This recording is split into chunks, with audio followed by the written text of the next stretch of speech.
Uma produção do Cabeça Lab com a realização do PROAC Lab, Secretaria de Cultura e Economia Criativa do Estado de São Paulo, Secretaria Cultural do Ministério do Turismo do Governo Federal. Cinema Cabeça Podcast. Lia Letícia é artista visual, cineasta e arte educadora. Iniciou seu trabalho no Rio Grande do Sul, confeccionando carros alegóricos para o carnaval, e em seguida se muda para Olinda, onde inicia seu estudo em pintura, performance, videoarte e cinema. Seu trabalho é principalmente focado numa percepção de arte coletiva e política. Lia, muito obrigada pela sua presença. Olá, obrigada aí pelo convite. Vamos ver se eu consigo. Eu acho que eu vou dar um nozinho na tua temporalidade, porque eu acho que isso faz parte também da maneira como eu me expresso, como eu trabalho, da minha própria poética. Então, vou começar dizendo que é porque tem a ver, acho que com o início de como eu comecei, como eu tive acesso. Eu estou nesse momento numa cidade chamada Águas Belas, no interior agreste de Pernambuco. Eu estou dando oficinas para povos quilombolas, crianças quilombolas e crianças indígenas. É um projeto que eu inscrevi no edital aqui de Pernambuco e que eu estou colocando agora em prática, finalmente. Estou aqui num quartinho, uma pousadinha simples do agreste nordestino, por isso essa parede maravilhosa atrás de mim, que eu escolhi a dedo. Inspirem-se, pessoas. Mas é isso, eu acho que a inspiração ela vem de todas as realidades, assim. Eu acho que para mim, eu nunca me imaginei não trabalhando com cinema. Na verdade, eu nem sabia o que era cinema. Acho que meu primeiro contato com a sétima arte foi com novela, né? Eu sou de uma cidade periférica de Porto Alegre, chamada Viamão, uma cidade que até hoje não tem cinema, não tem teatro, a não ser um cinema dentro de um shopping, um micro shopping que tem lá. Então, como a gente sabe da nossa realidade, para povos periféricos, principalmente povos periféricos racializados, assim, não é dada na maioria das vezes a oportunidade de conhecer ou de se relacionar com a arte, né? A não ser a partir da televisão. Então, realmente, as minhas primeiras inspirações ou o meu primeiro contato com a arte foi a partir da televisão e foi a partir de novela, uma forma bem direta, assim. Eu acho que ainda lá no Rio Grande do Sul, em Porto Alegre, foi com 17 anos por aí que eu fui a Porto Alegre, que era a cidade, e visitei um centro cultural em que o pessoal estava fazendo teatro de bonecos.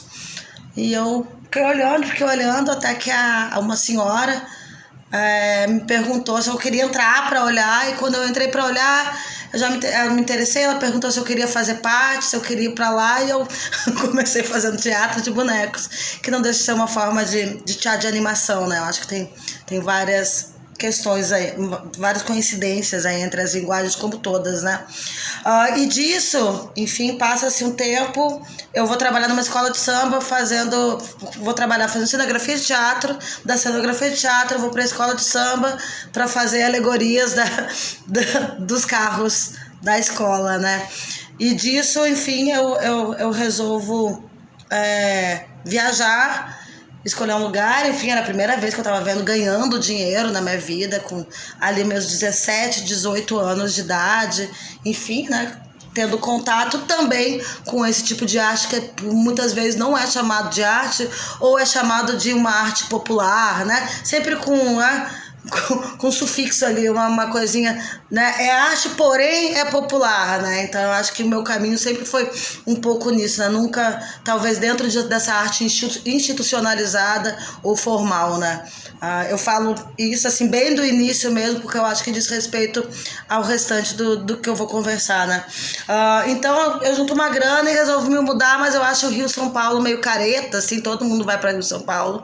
Eu resolvi vir para o Nordeste, então eu sou um pouco de uma retirante ao contrário, né? Eu saio do sul do país e venho para o Nordeste, e que para mim é muito, muito interessante, né? E agora dando continuidade, porque eu acho que a minha trajetória ela consegue, de alguma forma, eu consigo desenvolver de alguma forma, porque eu saio desse lugar que é o sul do país, que de alguma forma ele tá um pouco mais compartimentado em termos de arte, né?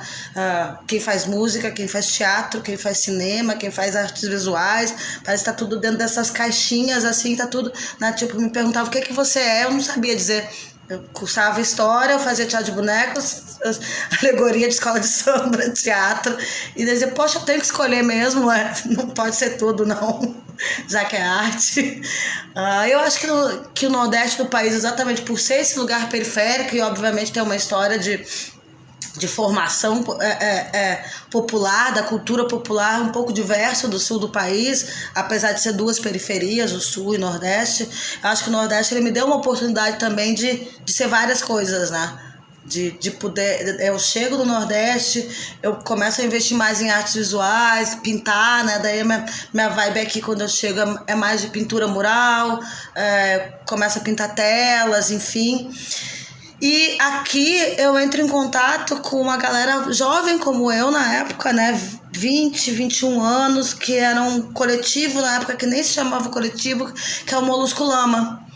Que daí eu vou juntar agora um pouquinho do audiovisual lá da novela, que é o Resgate Cultural, o filme, né? Porque o Molusco Lama, ele tava muito... era irmão gêmeo do Telefone Colorido, da Telefone Colorido, que é essa produtora de cinema aqui de Recife. Então, todos éramos amigos. Alguém escreveu num edital, mais a Grilo, a galera do Telefone Colorido, ganhou-se uma grana para fazer o resgate cultural.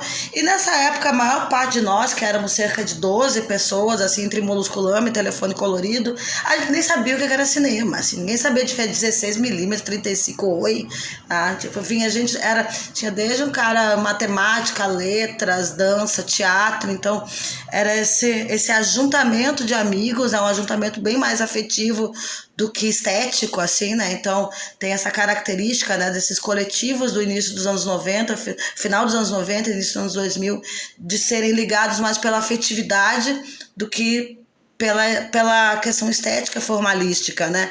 Então, como esse lugar também era confortável para mim nesse sentido de ter várias linguagens, várias pessoas, e nem precisar se determinar, se legitimar como artista, sabe? E daí eu falo hoje muito, né, porque eu me vejo muito também como uma artista educadora, que como artista, na verdade, eu acho que eu sou bastante promíscua, assim, né, eu acho que a promiscuidade entre linguagens me interessa bastante, assim, então eu não me vejo no lugar nem do audiovisual e nem das artes visuais, apesar que durante um momento eu também não me via como uma cineasta, como, né, eu tinha um problema de dizer, não, eu sou artista visual, e hoje eu vejo também que é também por uma questão sociopolítico-racial, de gênero, econômica, né? Porque quando eu comecei a mostrar alguns filmes, que eu nem sabia que eram filmes, nem dizia que eram filmes, na época as pessoas começaram a me dizer que eram filmes, eu acho que eu olhava para o lado nos festivais de cinema, ou em coisa do tipo, eu não me enxergava, né? Não enxergava pessoas como eu, vinda de um lugar onde eu vim, mulher racializada e tudo mais, e daí te coloca num lugar de insegurança. Mas isso foi legal, né? Não fazendo apologia a esse tipo de sectarismo, mas de alguma forma também me deu possibilidade de também não sou, não me preocupo se eu não sou cineasta, não me preocupo se eu não sou artista, eu quero ter essa liberdade mesmo de circular entre esses lugares. E eu fico me perguntando também qual que é a real distância entre uma videoarte, por exemplo, que está mais ligada a artes visuais, e um cinema experimental, que seria mais para o cinema. Eu estudei cinema e agora eu tô me formando em artes visuais. Vou me formar agora. E pra mim é muito essa luta mesmo, porque eu não vejo mesmo essa fronteira, sabe? Eu acho tudo junto. Eu vejo até o cinema como uma arte visual mesmo. E eu percebo como em cada lado vê meio como quase um antagonismo de arte, sabe? Então eu pergunto pra você, quando que você passou a ver os seus trabalhos em vídeo também com uma possibilidade de estar nos ambientes de cinema, se inscrever nos festivais? Como que foi participar disso? Eu acho que foi quando eu me dei conta de que, na verdade, isso não passava de uma hierarquização de uma certa classe que sempre deteve os meios de produção da arte e as condições de dizer eu sou artista.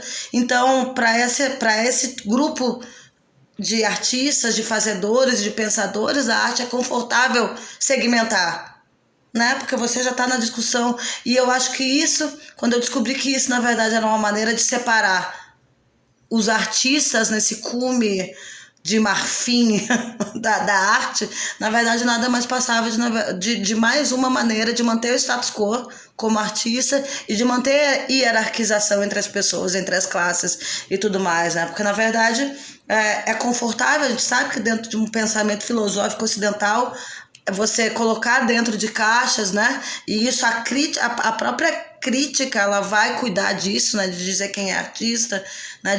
As instituições vão cuidar de dizer quem é legítimo como artista, quem eu boto na tela de cinema, quem eu boto na galeria de arte, no museu, né? Então, quando eu me dou conta disso, enfim, eu acho que eu sempre trabalhei, né? Como estava conversando anteriormente, eu acho que a minha trajetória ela sempre foi dentro de não pensar nas fronteiras, mas existe um momento, obviamente, de uma conscientização mais política mesmo disso, né? Do quão importante é como artista educadora, é lutar para que esses porteirinhos de fronteira, né? Porque parece que tem uns guardinhas de fronteira.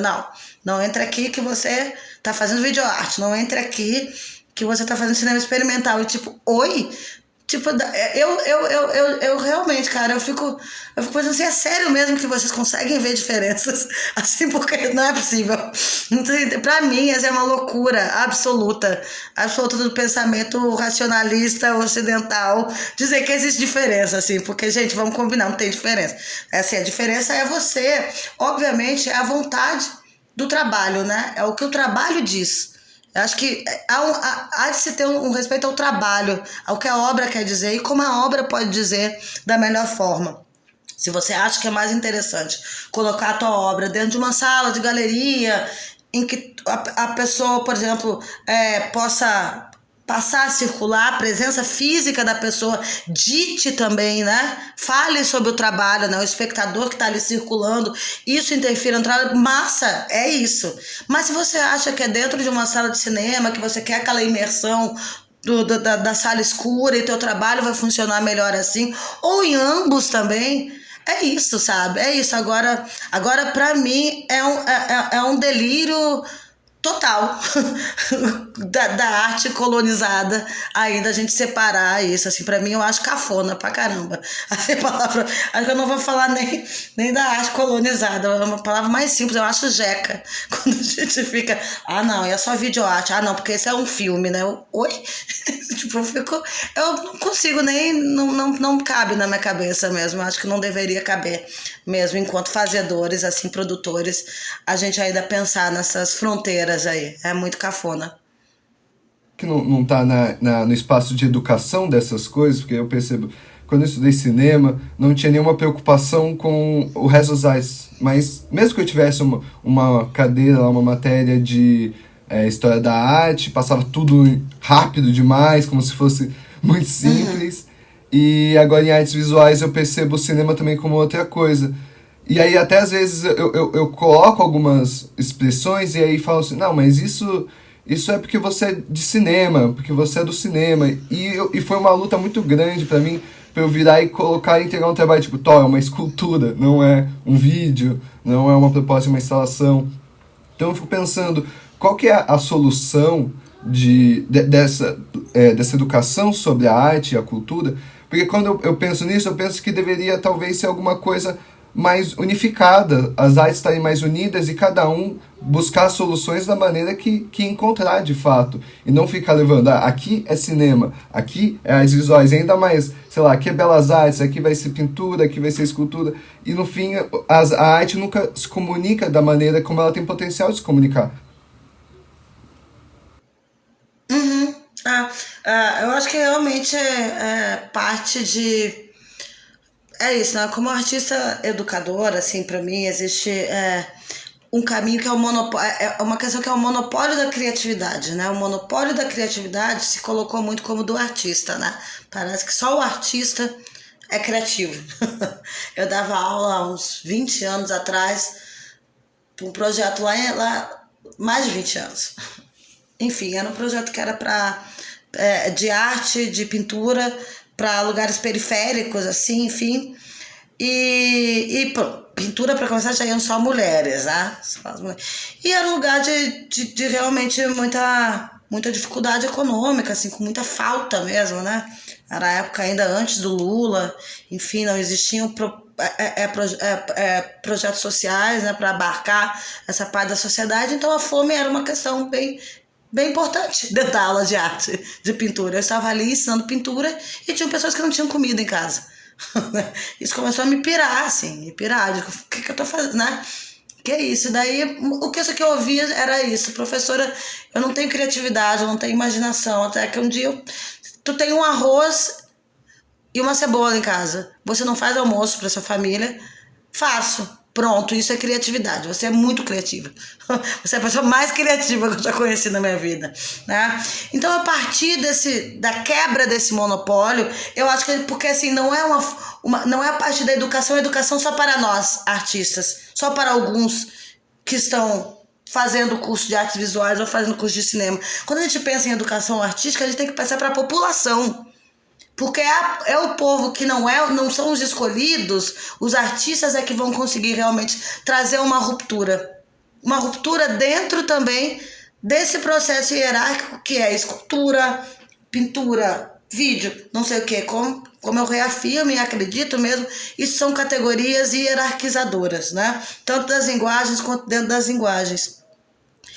E porque, continuando essa linha de pensamento, quando você traz as pessoas de fora dessa bolha para dentro, para causar essa fricção, essa tensão dentro dessas linguagens, você também começa a quebrar o segredo, né?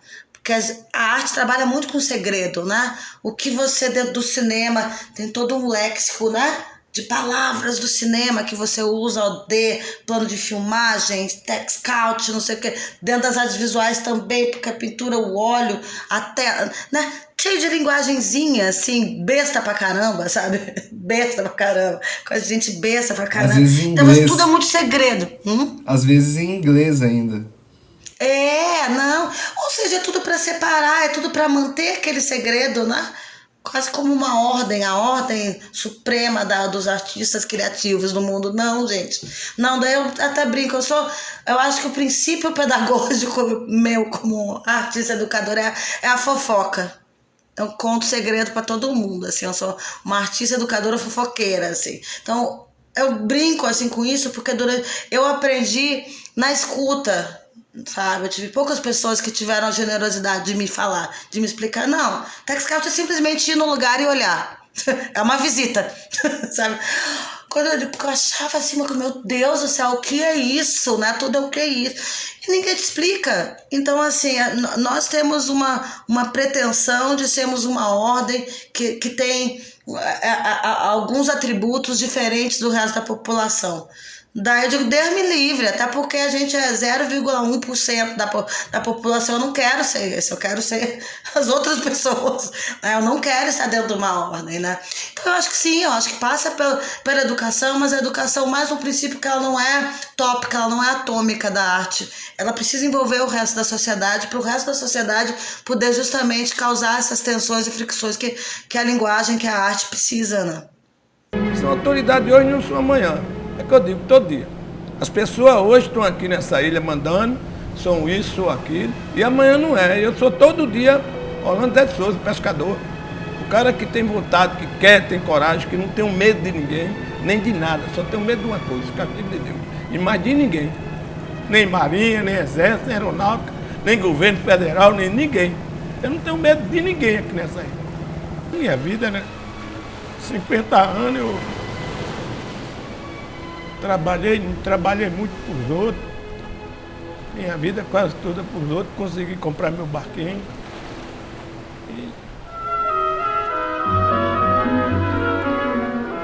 Então, eu tenho uma pergunta para você sobre... Que sempre quando a gente está produzindo arte, aí perguntam, mas...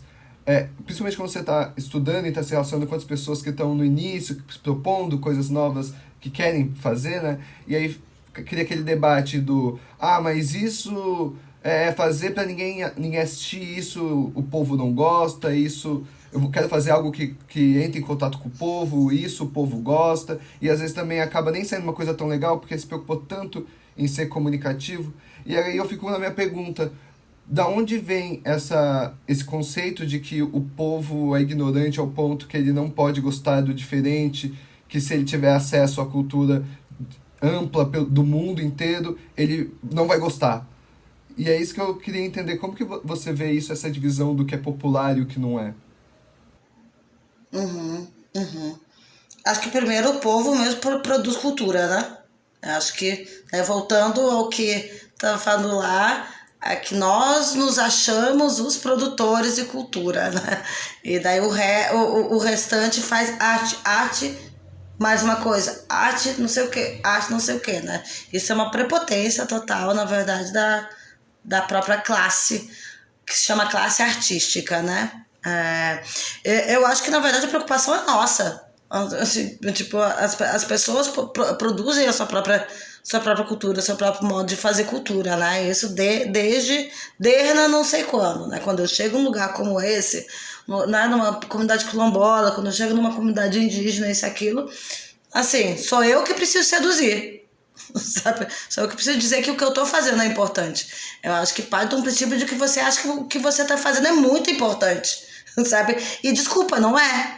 Não é, você precisa seduzir essas outras pessoas que você não convive, enfim, que não tem a mesma vivência social, enfim, que você tem, de que o que você está fazendo é importante. Para começar isso, assim, acho que parte de um princípio de, não é importante, né? Eu preciso tornar importante. Né? E o porquê que eu preciso tornar importante? Porque também essa chave é dizer eu quero fazer algo popular, ela começa errado por que você precisa, né? O seu trabalho ele precisa se comunicar com quem? Para quem? Não é porque tá tudo certo de você produzir e ser só algumas pessoas, outras pessoas, né, que acessem isso, né? Eu acho que é muito aquela coisa do que vemos, o que nos olha, porque você coloca uma coisa na roda, coloca um trabalho artístico para exibir, torna público isso, você tem que saber que aquilo também te devolve esse olhar. E esse olhar ele vem com o olhar lá do espectador, de quem vai ter contato com isso. Então me parece muito um pensamento assim, de via de mão única, né? Esse pensamento eu quero me comunicar, né? Isso é uma parte. A segunda parte, que diz respeito a essa profunda outra ignorância de achar que as pessoas não vão entender, né? Ou que as pessoas não têm. Isso é parte da nossa própria ignorância. Assim, eu dava aula para crianças numa área periférica lá de Recife, num projeto chamado Escola Engenho, em que eu passava assim diversos videoartistas, né, que as pessoas falam que é hermético, né? Hermético para quem?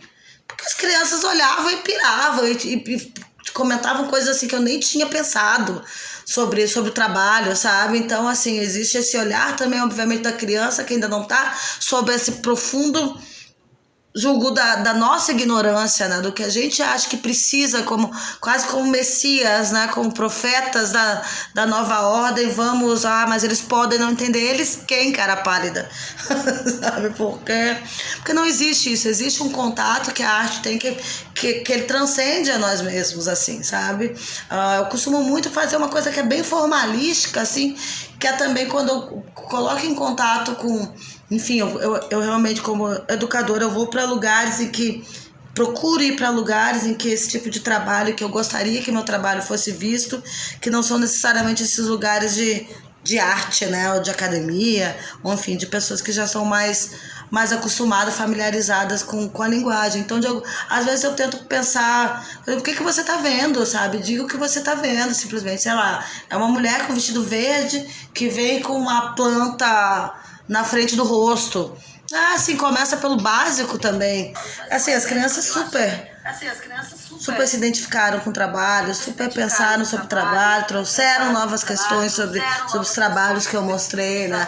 Porque, obviamente, as crianças também estão um pouco fora desse julgo que a gente tem, que é da nossa própria ignorância, de tornar as coisas o que elas não são, né?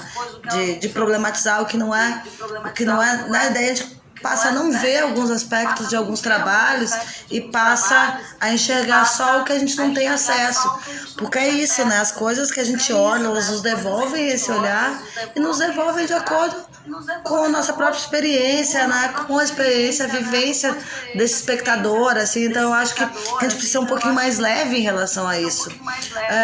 Sobre a questão de uma certa dificuldade de acesso a essas obras por parte de uma população, eu acho que também é algo absolutamente assim de um pensamento aristocrático também, né?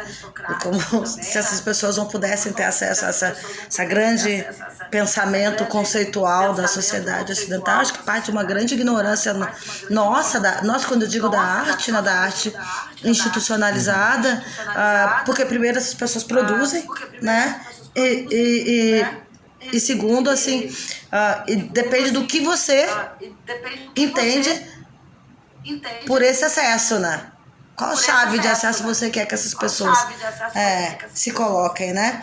E em terceiro, assim, porque eu acho que realmente os trabalhos também, eles estão aí para tocarem algumas pessoas, outras não, outras vão ser tocadas, algumas vão ser tocadas. Agora, essa necessidade universalista de compreensão parte disso, né? Muito da nossa própria educação ocidental, que pretende sempre ser a história geral, o entendimento geral, né? A gente se preocupa muito com isso, né?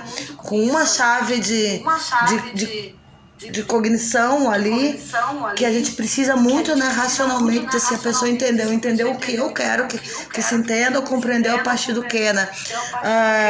Se fala hoje muito, né, a gente falava sempre em cosmovisão, né? A gente é muito ligado ao visual, à imagem, né?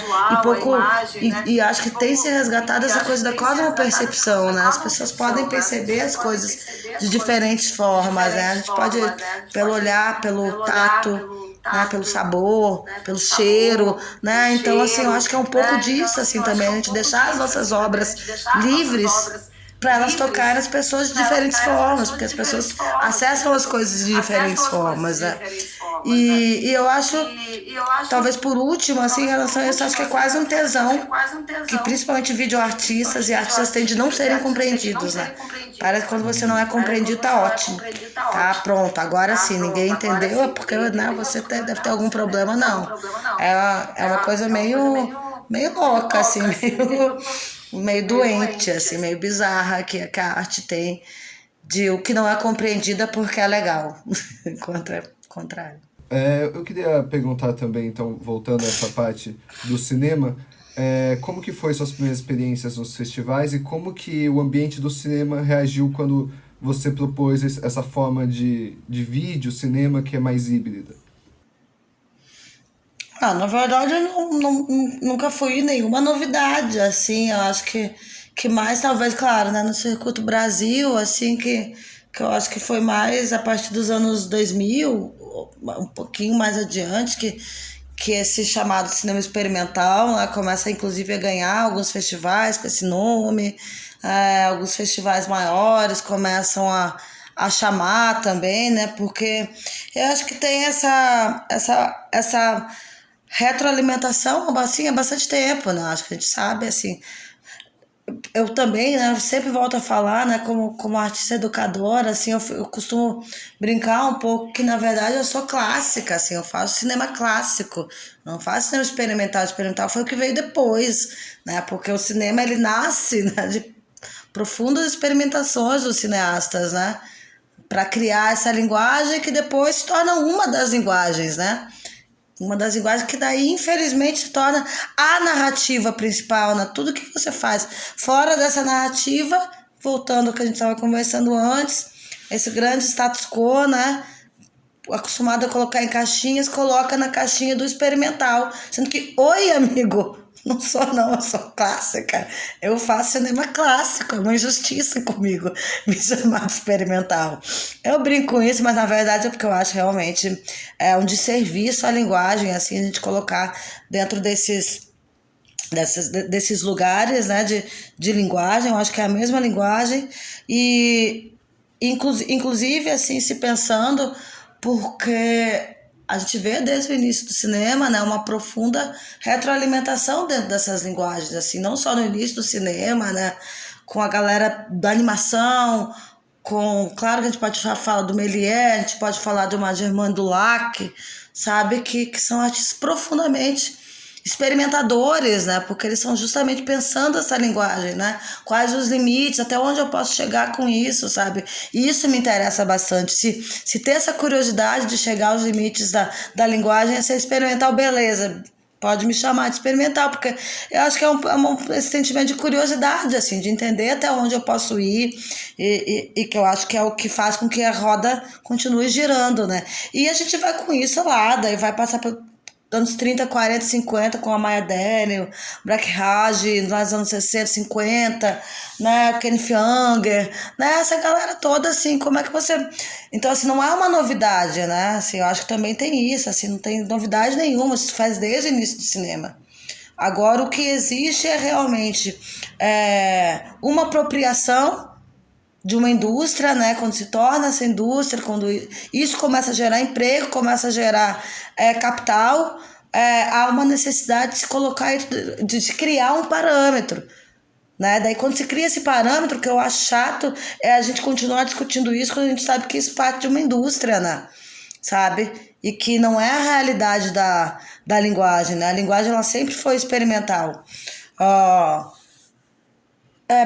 Pra mim sempre foi esquisito, assim, um pouco, eu acho um pouco engessado o sistema de festivais, assim. Sempre achei isso, porque você vai lá, coloca, claro, existem festivais que eu amo, assim, né, que existe um pensamento sobre os filmes que vão ser colocados, assim, um pensamento profundo, né, carinhoso, afetuoso e de vontade realmente de colocar esses filmes para dialogar, mas a gente vê os primeiros que eu participei, assim, eu achei meio absurdo, porque eu mostrava o meu trabalho, sei lá, um filme antes era um filme meio de comédia, e daí vinha um filme meu, Orvo Foma, totalmente assim, né, outra vibe, eu dizia, meu Deus, eu ficava assim, meu Deus, eu não quero, eu vou sumir daqui, eu vou embora desse cinema, porque, né, eu acho que as coisas estão surgindo, estão acontecendo cada vez mais festivais, assim, com essa pegada de se entender, inclusive, que esse experimental é algo muito mais formalizado, institucionalizado do que existe na realidade, e são festivais que eu me sinto bastante confortável. Eu acho que falta muito, assim, também festivais. Eu acho que o Cine Esquema Novo e o Olhar de Cinema, eles tinham lá nas suas primeiras edições, por exemplo, que pensavam mais o audiovisual nesse sentido expositivo, dentro da sala de cinema, né? Porque eu acho que é legal a gente ter, para os realizadores, né, terem também, porque quando você é um festival também é uma janela do que novos realizadores podem fazer. Se você faz um festival que sempre está dentro dessa sala imersiva do cinema, quer dizer que cinema é só isso. Se você faz um festival em que existem possibilidades na rua, na galeria, né, as pessoas vão olhar e vão dizer, eu gosto mais de fazer isso, ou agora, nesse momento, eu acho que o meu trabalho se encaixa mais nisso, né? Tipo, o Tiniá era um filme que eu tinha pensado para ser instalativo, ele era para ser uma instalação, e como eu falei lá atrás, eu acho que o trabalho ele vai se impondo, né? Ele virou um filme depois que eu comecei a pensar mais sobre ele virou um filme para a sala de cinema, sabe? Mas porque eu já tinha visto possibilidades, né? Eu já tinha ido à galeria, já tinha ido a festival, né? Eu tinha essas ferramentas disponíveis para que o trabalho também falasse para mim o que ele queria ser. Então, o que eu acho perigoso nos festivais é exatamente esse engessamento de ser só sala de cinema, né? Porque eu vejo trabalhos que são expositivos, né? Que poderiam ser legais de ser colocados de formas diferentes, assim, que eles iam falar mais, talvez responder mais ao público, talvez ampliar mais esse público, né? Então, eu acho perigoso, assim, quando a gente pensa...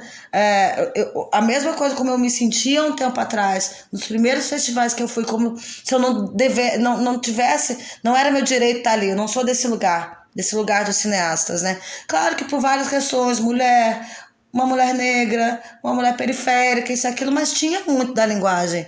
Tipo, não, esse meu trabalho não é pra eu estar nessa tela grande, não, junto com outros filmes narrativos, com essa única narração de história, né? Então eu vejo que ainda isso tá demorando muito, né? Existem uns retrocessos aí acontecendo que é perigoso pro próprio desenvolvimento da linguagem, né? Porque a galera que tá vindo agora de faculdades ou não, ou de curso, isso e aquilo, olha só, eu vou fazer um filme só pro cinema, só existe essa possibilidade do audiovisual pra sala de cinema, e não. Existem inúmeras possibilidades, existem possibilidades que eu nem sei ainda, que vão ser inventadas, né, do celular, enfim. É isso, eu acho que há de se pensar, assim, os festivais precisam pensar que eles também são formativos, né? Essa dimensão formativa e educativa que os festivais precisam ter, precisam se conscientizar. Não é dando uma oficina. Não adianta dizer assim, eu dou oficinas em trabalho educativo. Não, claro, ótimo, deem oficinas, mas precisa pensar nessa pegada, assim, nessa dimensão simbólica que tem, né, para quem está começando agora. Uma forma de um debate, né, uma continuidade dessa conversa. Porque quando eu comecei a fazer cinema, eu cheguei nesse momento que já começavam a haver alguns festivais experimentais, não dito experimentais, mas que talvez fossem mais focados para o experimental, ou com uma programação um pouco mais aberta.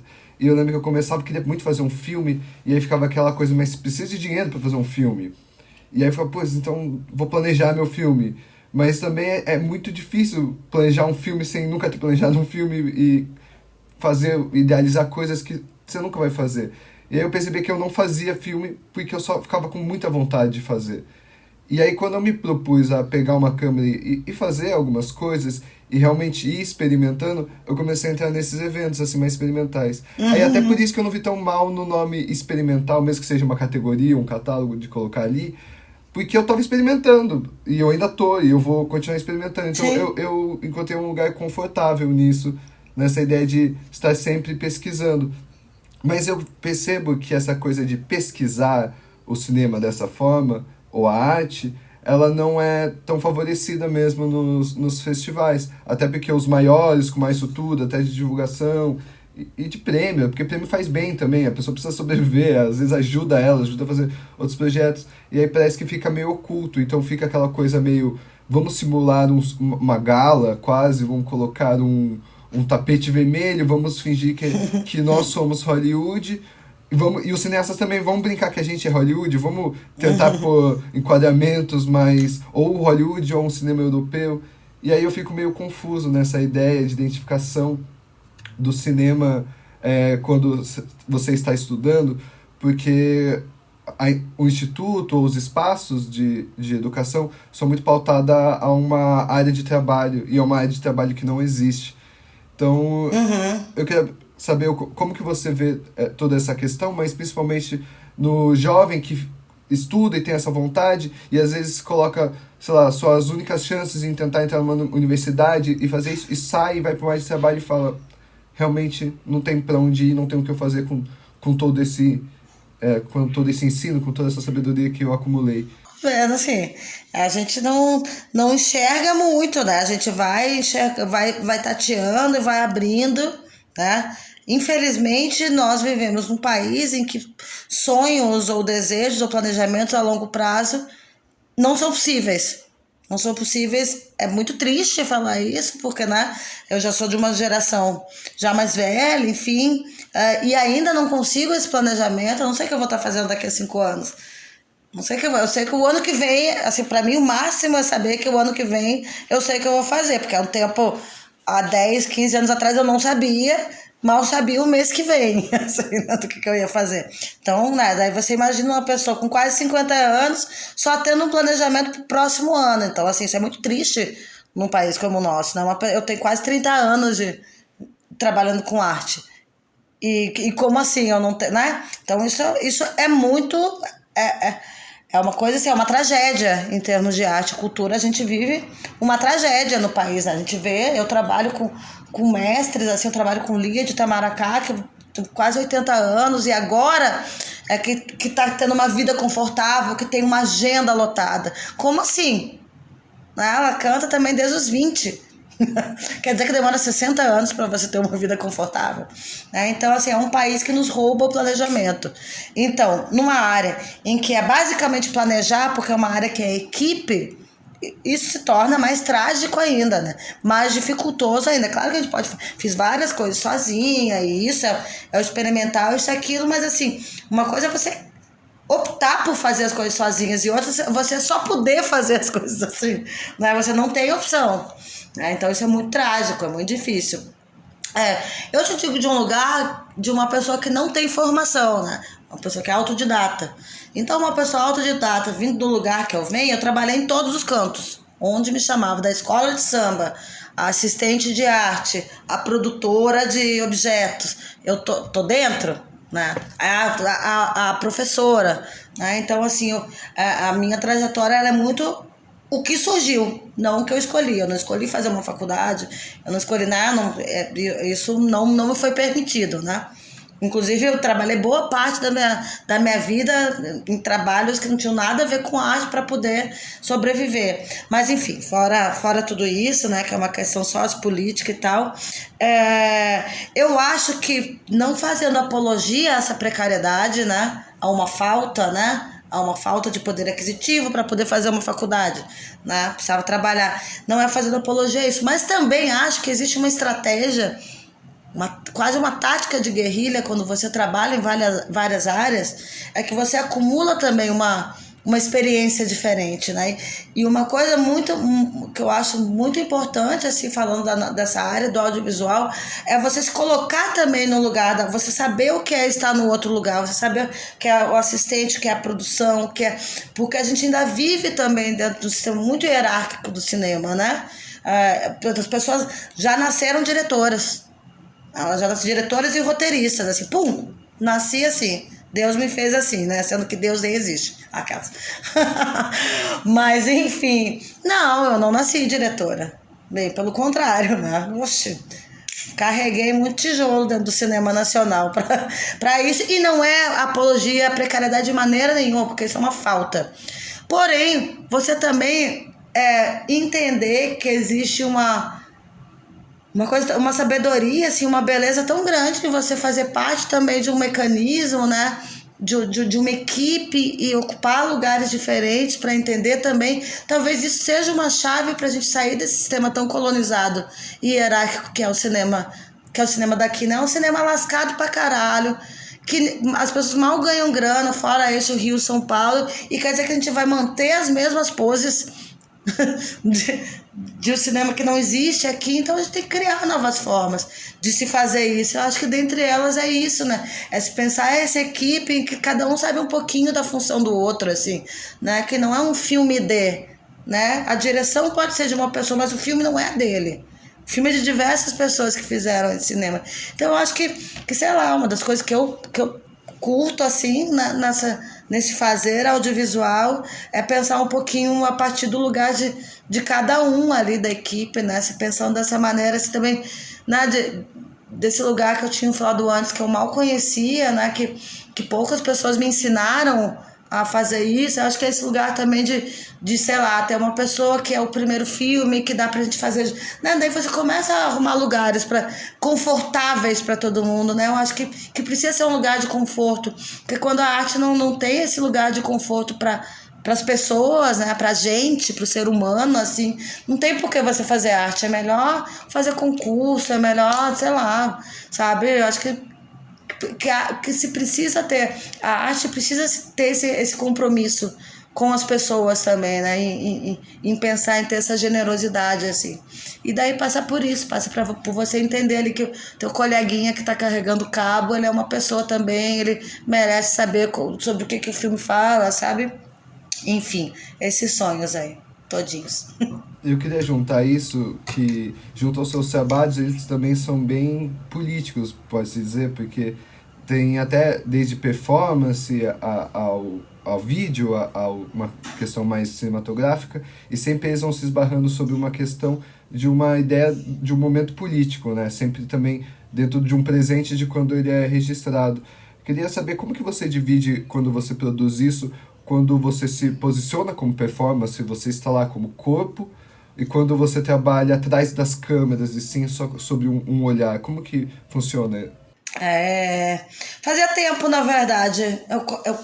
Quando eu comecei com trabalhos mais ligados a usando a ferramenta do audiovisual, o suporte do audiovisual, eu comecei bastante fazendo performance, assim, que é esse lugar de estar encarnando algo que me interessa bastante, né? Que me tira, assim, talvez, desse lugar, às vezes, que das artes visuais, por exemplo, é um pouco solitário, assim, né? Então, quando eu decido fazer performance, que muitas vezes é na rua, em espaço aberto, isso, aquilo, é uma maneira, assim, é uma necessidade que eu tenho de uma comunicação maior, assim, né? Porque eu acho que os meus trabalhos, acima de tudo, eles convocam uma coletividade, assim, né? Nunca é o meu corpo só sobre uma coisa que eu tô falando. Todos eles, mais do que equipe, é de uma coletividade, assim. Eles falam sobre uma coletividade, né? Quando eu encarno algo performativamente, eu encarno como uma coletividade, assim. E me interessa muito, né, sair desse lugar das artes visuais, que é às vezes um lugar muito solitário, muito desse artista gênio, sozinho, criando o seu ateliê. Me interessa muito trazer essa coletividade, né, que essa coletividade possa perpassar esse trabalho, e eu consigo resolver ele através da performance, né, quando eu me coloco como performer. E, enfim, quando eu não estou, né, performando, eu acho que existe também essa performatividade no que os meus filmes falam, né? Eles apesar de alguns falarem de questões bem tópicas, né, bem singulares, eu acho que eles falam de algo coletivo, né? E geralmente é esse corpo político coletivo, né, que me interessa. Então eu acho que em ambos os trabalhos, eu acho que, para mim, o que me interessa é que eles tragam dentro de si essa coletividade, né? Essa coletividade a partir desse olhar político mesmo. E você está planejando seus próximos trabalhos? Como que você está encarando esses últimos momentos atuais? Me diz o que está se passando por aí. Bom, primeiro eu tô esperando muito essas eleições, Lula 2022, quero muito, pelo amor de Deus, porque realmente a sensação é asfixiante, né? De start qualquer críticas que nós estávamos fazendo a um governo, assim, e críticas pertinentes, e que com certeza continuarão com o próximo governo progressista, né, do Lula, mas você ter um espaço de criticidade é importante demais, né? O que a gente vive, a gente não pode simplesmente, sabe, não pode ser assim, vou embora do país. Não tem grana para ir embora do país. Eu quero ficar aqui, quero continuar trabalhando aqui, né? E para isso a gente precisa de um sistema governamental, de uma política pública que não é só dizer que passe os meus projetos, não, mas que se criem projetos, né? Como se estava criando. Né? Então a gente viveu um momento de ruptura e um momento muito asfixiante, eu acho, né? Para quem trabalha com cultura, assim, é bastante desesperador. Assim, a gente está vendo aqui, por exemplo, em Pernambuco, que está vivendo toda essa questão de alagamentos, deslizamentos, é uma questão profundamente política também, para além da natureza, né? A gente vê, por exemplo, gente de cultura, chamada cultura popular, por exemplo, perdendo tudo, assim, né? Absolutamente tudo, e a gente não tem uma política de o que vai ser disso, né? Então é bastante preocupante, porque as coisas não são isoladas, né? A arte e a cultura não é isolada do resto dos acontecimentos, então, sim, é muito preocupante, assim. A gente está vendo cada vez mais a política pública se extinguindo, né? Porque ela não está agora nem diminuindo, ela está se extinguindo, né? Fora o próprio fechamento do Ministério da Cultura, eu acho que é algo que já diz muito sobre o que a gente está vivendo. É isso. Agora, em relação a Lia mesmo, como artista individual, que ainda bem, assim, eu tenho mais acesso a algumas verbas, alguns recursos, né? Também 30 anos de... As pessoas dizem, nossa, como você... Claro, eu tô há 30 anos trabalhando nesse negócio, gente, se eu não tivesse trabalho, né? Zera tudo, né? Eu espero que a nova geração não demore tanto, 30 anos, para ter acesso, né? Isso é um problema, né? Na verdade, mas tendo acesso a isso, que eu vejo muito... Portanto, mais uma vez, os meus trabalhos, geralmente, eu penso em transformar eles, em multiplicar eles, né? Eu não consigo pensar de uma forma muito individual, só um filme, né? Dentro de um filme, eu envolvo uma comunidade que envolve outras pessoas, né? Dentro de uma performance, eu envolvo outro tipo de discussão que vai reverberar. Então, assim, eu realmente... Espero poder continuar, assim, para o futuro, que a partir de proposições artísticas minhas, que essas proposições elas possam se transformar em algo coletivo, assim, né? Em que eu possa não só trazer mais pessoas, mas trazer coletividades, assim.